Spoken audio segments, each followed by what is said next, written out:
হাসরের ময়দানে কত কাতার মানুষ হবে গো। নবী বলেন আয়েশা, হাসরের ময়দানে মানুষ 120 কাতার মানুষ হবে। কয় কাতার? আয়েশা রে, হাসরের ময়দানে 120 কাতার মানুষ হবে। আয়েশা সিদ্দিকা বলেন ইয়া রাসূলুল্লাহ, ইয়া রাসূলুল্লাহ, আমি জানতে চাই আপনার রাসূলুল্লাহর উম্মত কত কাতার হবে? নবী বলেন আয়েশা, আমি রাসূলুল্লাহর উম্মত একাই 80 কাতার হবে।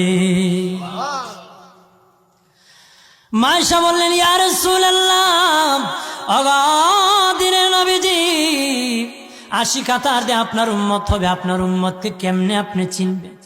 নবী বলেন আয়েশা রে, আমার উম্মতকে 3টা পরিচয় আমি চিনব। 1 নম্বর পরিচয়, আমার উম্মতের কপাল থেকে নূর চমকাবে, নূর চমকাবে। নবী বলে বাবা সাহাবীরাম, অসংখ্য ঘোড়ার মধ্যে যদি কিছু চান কপাল্লা ঘোড়া হয়, এইগুলা চিনতে বড় সহজ হয়। চান কপাল্লা ঘোড়া চিনতে বড় সহজ হয়। হাসরের ময়দানে আমার 1 প্রকার উম্মত চান কপাল্লা হবে, কপাল থেকে নূর চমকাবে, নূর চমকাবে। তখন আমি বুঝতে পারবো নূর চমকেওয়ালা তারা সবাই আমি রাসূলুল্লাহর উম্মত।